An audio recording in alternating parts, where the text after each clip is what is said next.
soir, on va voir ensemble les critères qui sont importants pour pouvoir faire ce qu'on dit là, pour pouvoir savoir où tu vas exactement, avoir ta feuille de route, les critères qui sont importants. On va voir également comment les définir, ces critères-là. Et aussi, on va faire un zoom parce que vous l'avez dit, ça c'était d'ailleurs la première réponse, quelqu'un qui a dit c'est pour définir son budget. Voilà, ça c'est un point important. Donc on fera un zoom là dans quelques temps là, quelques minutes. On aura une invitée avec nous qui va nous parler donc de la capacité d'emprunt et de façon générale du financement bancaire, qui est un point important. Alors tu peux te demander pourquoi on aborde le financement bancaire, en fait, dans le fait de trouver un bien immobilier rentable? Eh bien, parce qu'on ne veut pas travailler pour rien. On veut savoir si on est finançable, on veut connaître sa capacité d'emprunt, on veut avoir une rentabilité dans la vie réelle, pas juste sur les papiers. Oui, voilà, moi j'ai déniché un immeuble de rapport, hein, il a 15% de rentabilité, blablabla. Bla, bla, bla. Et en fait, quand tu arrives devant la banque, eh ben, elle ne te finance pas. C'est dommage. Ça, c'est une rentabilité papier. Ça, c'est perte de temps. Ça, c'est brasser de l'air, comme j'aime dire. Donc, c'est pas la peine.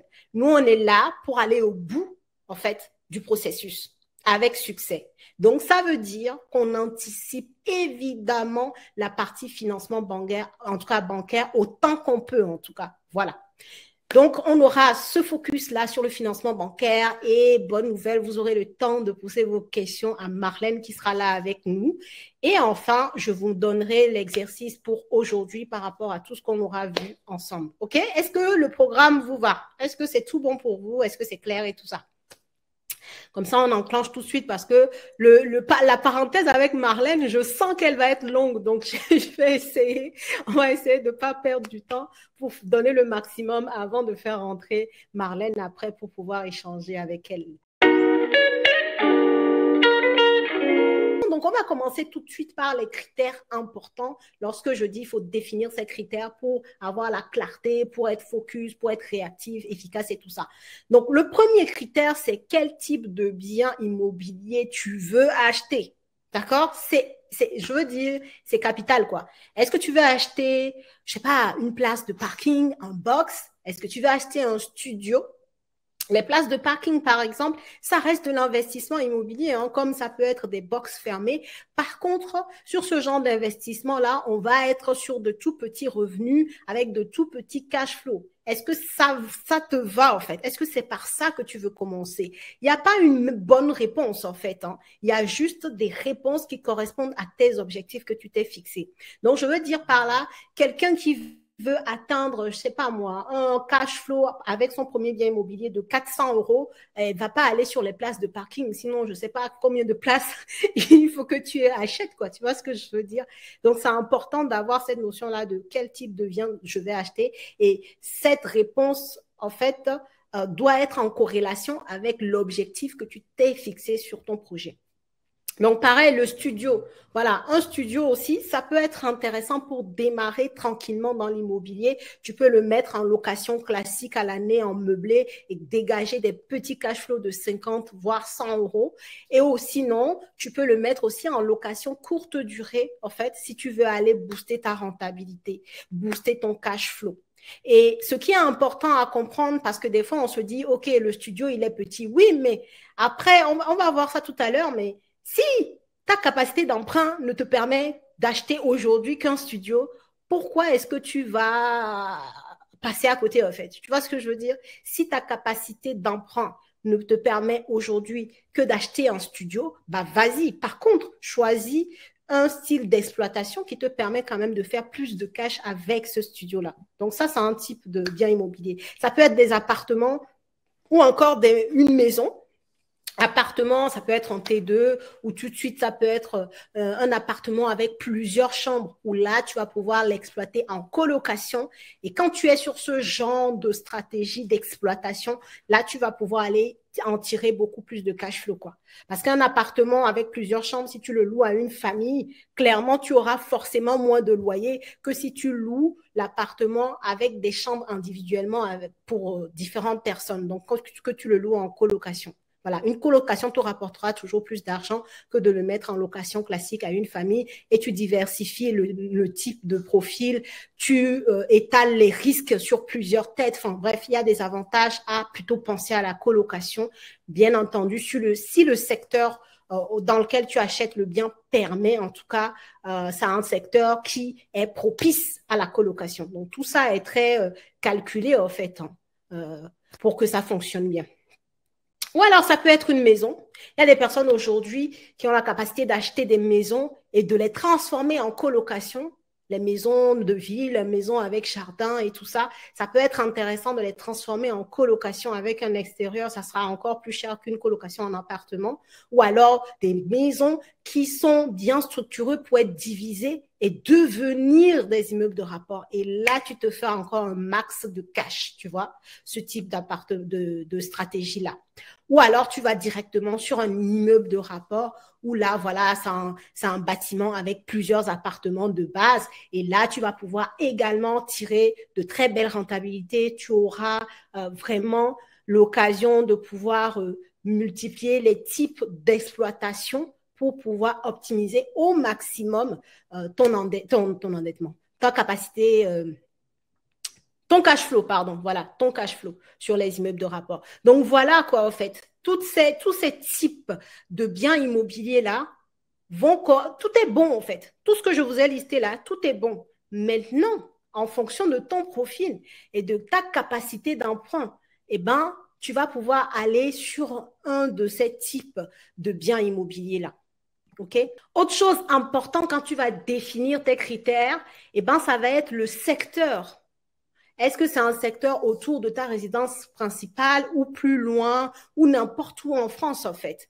Tu vois, cette donnée-là, je le mets, ça a l'air simple comme ça, mais si tu ne l'as pas définie, le truc, c'est que qu'est-ce que tu mets sur tes ressources, en fait? Qu'est-ce que tu mets sur les plateformes? Comment tu définis, en fait, ta recherche? Tu vois? Donc, c'est important de savoir, en fait, l'environnement dans lequel tu souhaites que ton bien se trouve. Okay? Est-ce que c'est la ville où tu habites ou est-ce que c'est plus loin, tout ça? Donc, on va voir après les questions qui vont te permettre de définir aussi le secteur de recherche. Mais c'est une information capitale pour partir du bon pied, quoi. Autres informations aussi qu'il te faut savoir, c'est le montant de l'achat. Et pour connaître le montant de l'achat, à peu près que tu vas mettre sur ce premier investissement-là, eh ben, il faut connaître ta capacité d'emprunt. D'accord? Ça, c'est important. Donc, ça peut être une enveloppe globale que tu veux mettre sur ce projet à 80 000 euros, 100 000 euros, 200 000 euros, 300 000 euros. Peu importe, en fait, ça va toujours dépendre, en fait, de ce que tu as la possibilité d'emprunter auprès des banques. OK? Et ensuite, autre question qui est moins évidente, et je sais que beaucoup ne se la posent pas, mais c'est important de savoir si tu veux un bien avec ou sans travaux. OK? Pourquoi c'est important? Si tu veux un bien avec travaux, tu sais d'office que c'est un bien que tu pourras facilement négocier et tu sais qu'il te faudra un artisan pour pouvoir réaliser ces travaux-là. Ça ne sera pas toi-même, sauf si tu es dans le monde du bâtiment. Tu vois? Si tu veux un bien sans travaux, donc, c'est-à-dire un bien où il n'y a rien à faire du tout dans le bâtiment, tu sais d'office. C'est-à-dire tu te prépares à ne pas pouvoir négocier, en fait. Je ne sais pas si tu comprends. Donc, c'est important d'avoir cet élément-là. Tu sais en même temps vers quel type de bien que tu veux aller. Et donc, tu sais déjà les cartes que tu auras à jouer ou pas.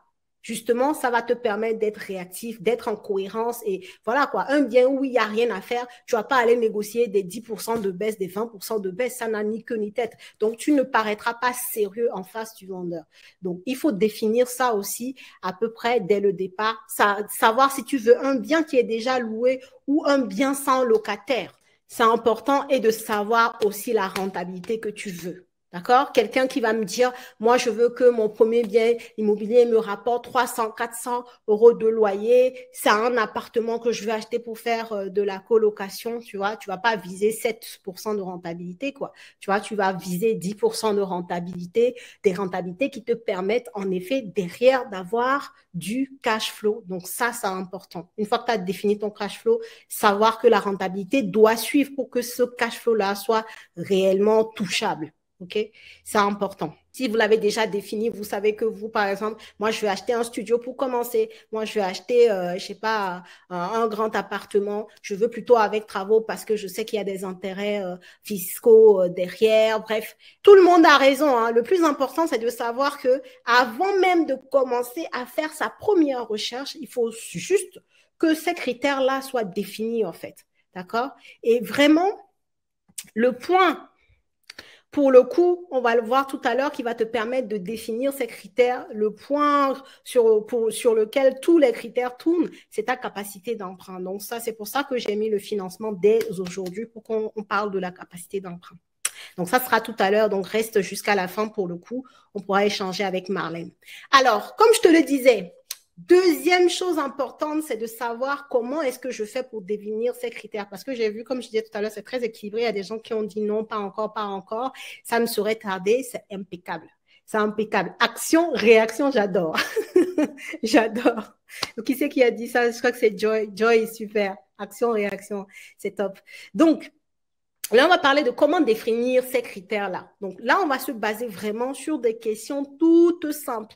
Même si tu démarres dans l'immobilier, je pense que ce sont des questions assez simples qui te permettent de pousser ta réflexion et de pouvoir écrire les réponses à ces questions-là. Donc la première question, c'est quel type de bien va me permettre d'atteindre mon objectif? Quelqu'un qui veut démarrer tranquillement, juste avoir une opération rentable et dégager peut-être 50, 100 euros de cash flow, pourquoi pas commencer par un studio ou un petit T2, tu vois? Donc, tranquille, on peut le faire, tu vois? Et quand tu réponds à tes questions, en fait, ça va t'emmener vers un type d'investissement, en fait. Deuxième question, quelle est la capacité d'emprunt que j'ai? C'est tellement capital. C'est-à-dire, vous savez, quelqu'un qui va me dire, par exemple, ouais, moi, je veux acheter mon premier meuble de rapport, mais on sait que là où il veut investir, ben, c'est plutôt dans les 250, 300 000 euros. Ben, cette personne-là, quand elle va découvrir que sa capacité d'emprunt n'est peut-être que de 150 000 euros, on sait tout de suite que ça ne va pas être l'immeuble de rapport pour commencer. Par contre, elle pourra y revenir plus tard.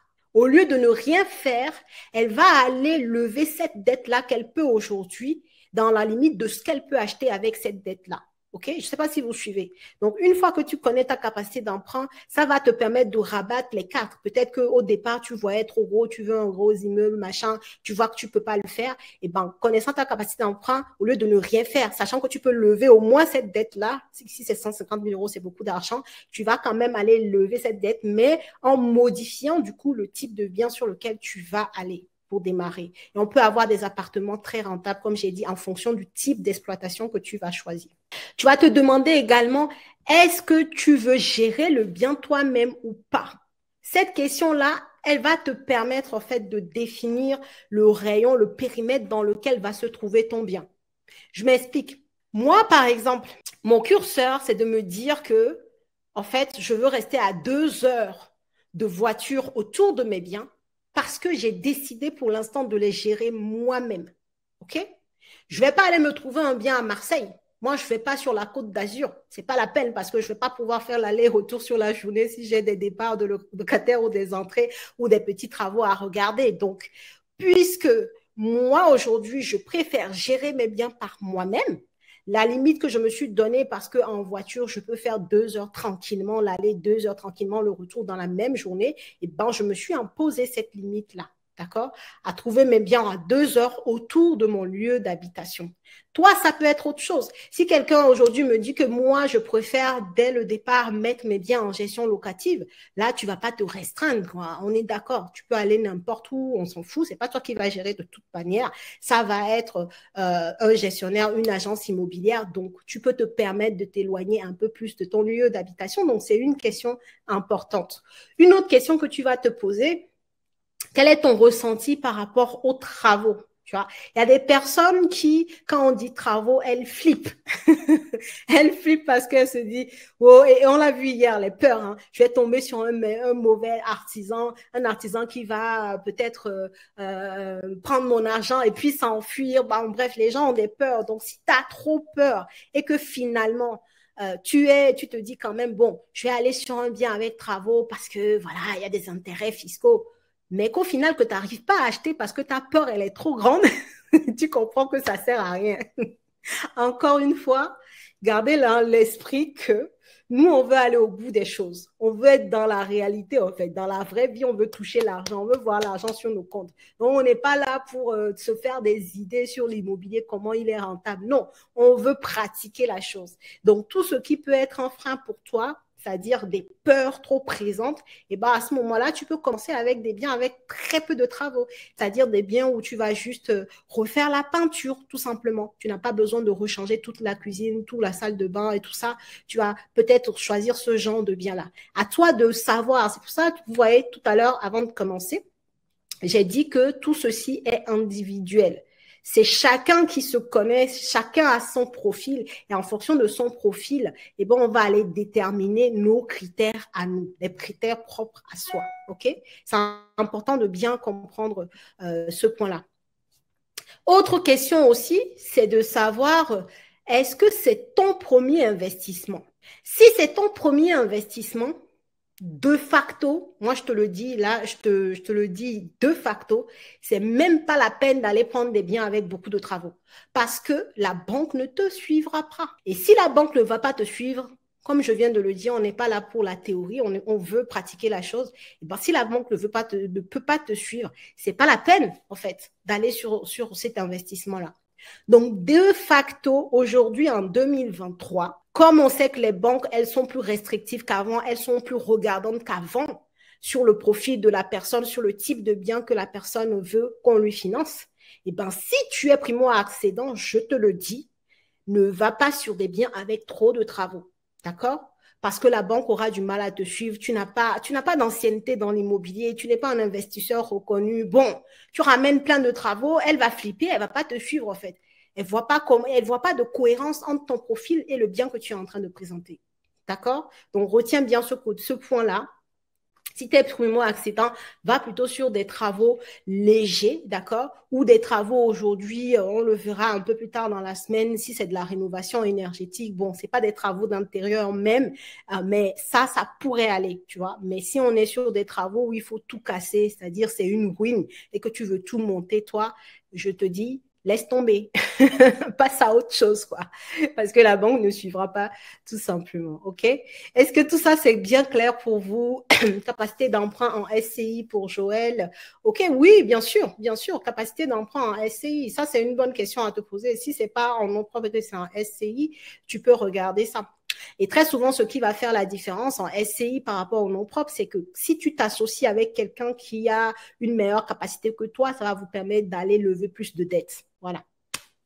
Donc, c'est intéressant à savoir si tu investis en SCI, la capacité en fonction de la personne avec qui tu vas t'associer. C'est quoi la SCI? En fait, la SCI, c'est une société civile immobilière. C'est une forme juridique qui va te permettre d'investir dans l'immobilier. C'est aussi simple que ça, c'est tout. La SCI, tu ne peux pas investir tout seul, il faut être à deux, soit deux personnes physiques, soit deux personnes morales, soit une personne physique et une personne morale. Point. C'est tout. Oui, oui, oui. OK, super. Super. Si tous ces points, c'est bon pour vous. Le bonus que je voulais vous donner, qui est très important aussi, et ça va l'être pour la suite, une fois que vous avez défini ces critères, comme on a vu, en fonction de ce que vous voulez, hein, comme j'ai dit, c'est très personnel à chacun, vous avez, allez le taper là, hein, vous avez 222 villes en France qui sont toutes dans le plan Action Cœur de Ville. C'est vraiment un plan de redynamisation des centres-villes. Il y a 222 villes et peu importe où tu es sur le territoire français, tu as des villes qui sont à côté de chez toi. Et l'intérêt de ces villes, dis-toi bien que comme l'immobilier, on aime bien être sûr que, ben, voilà, on va avoir des locataires, la ville va bouger et tout ça. Là, tu as déjà des villes qui sont censées bouger. Et il y en a qui sont déjà en train d'être bougées parce que ces villes-là, en fait, non, elles sont en train de profiter de subventions de l'État pour s'améliorer, pour être redynamisées. C'est vraiment l'objectif même. Donc, toi qui vas rentrer en tant qu'investisseur dans ces villes au moment où les actions, les projets sont en train de se développer, imagine quand tout sera fait et que la ville aura un bon rayonnement à nouveau, comment est-ce que ton patrimoine va prendre de la valeur? Et dans ces villes-là, en fonction du type de travaux, des fois, tu peux aussi avoir des subventions, quoi. Maintenant, attention au type de subvention. Il y en a qui vont te limiter en termes de loyer, tout ça, bref. Mais en tout cas, ces villes-là sont dignes d'intérêt. Donc, une fois que tu auras figé tes critères, je t'invite à aller taper ça. Tu tapes ça, là, la phrase que j'ai mise là, sur Internet, sur Google, et tu vas voir toutes les villes, en fait, qui vont défiler et tu vas pouvoir aller regarder les villes. Tu as la carte de France avec ces villes-là et tu vas regarder les villes qui sont à côté de chez toi. Est-ce que c'est pas magnifique ça?